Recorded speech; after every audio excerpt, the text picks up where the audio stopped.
When you need a quick, easy dinner idea the kids are sure to love, look no further than shells and cheese.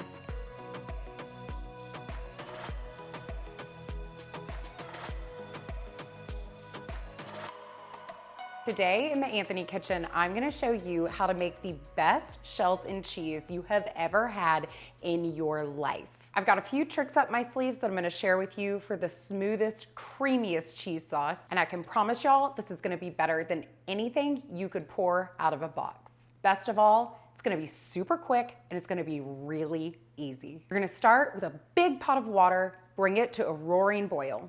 Then you're gonna add some salt, and then in goes the shell pasta. Cook the pasta according to package directions, then strain it, and it's time to get started on the sauce. As I mentioned earlier, this cheese sauce is totally made from scratch, and we're gonna kick it off with what's called a roux.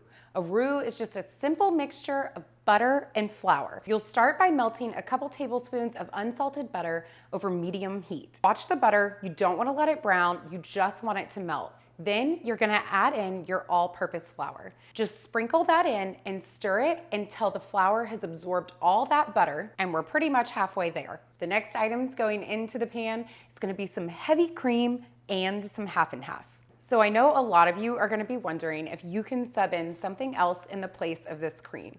And the short answer is yes, but here's what you should know about the cream in this recipe. The fat content in a cheese sauce is one of the things that will help it to stay smooth and creamy, even when you're reheating those leftovers. So yes, you can sub in half and half or whole milk in the place of the cream, but just know it might affect the overall texture of your sauce. Now that we've got that settled, let me just give you one more tip when it comes to making the perfect cheese sauce from scratch. Heat it up before it goes into the roux. I'm just adding my half and half to the same bowl as my cream, and what I'm gonna do is microwave this for about 1 minute. The cream doesn't need to be hot going into the roux, you just don't want it to be cold. Once you've got your cream mixed to room temperature, you're gonna start adding it to the roux. We're gonna do this just one big splash at a time, taking care to whisk really well after every addition. Once that mixture starts to look a little bit like pudding, you can go ahead and start streaming in the rest of that mixture, just whisking all the while. And now we're at the finish line and it's time to bring in the stars of the show,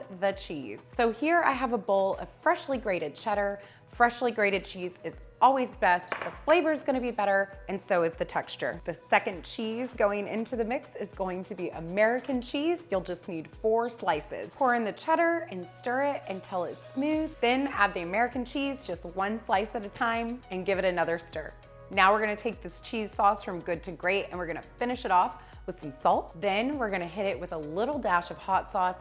This is not going to make your shells and cheese spicy. It's still gonna be perfect for the kids. It's just gonna add a little zing to it and a little bit of color. And last, going into the pan, is gonna be some ground mustard. Again, this is just gonna add a little bit of tang and balance to that sauce. Give it all a stir, and then it's time for the grand finale. I'm telling you, there is no way possible you could get a sauce this good out of a packet. So I'm trading out the whisk for a spoon. We'll add in those shells.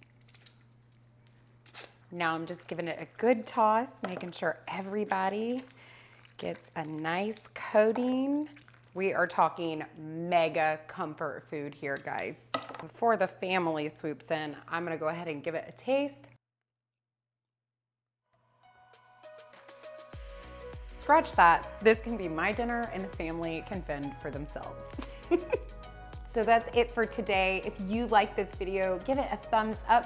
And if you're gonna make this shells and cheese, I wanna hear all about it in the comments below. As always, I'll include a link in the description below so that you can get access to the written recipe. And while you're down there, go ahead and click that bell to subscribe and keep up with all of our new recipe releases here at the Anthony Kitchen. Thanks so much for watching, and I'll catch you next time.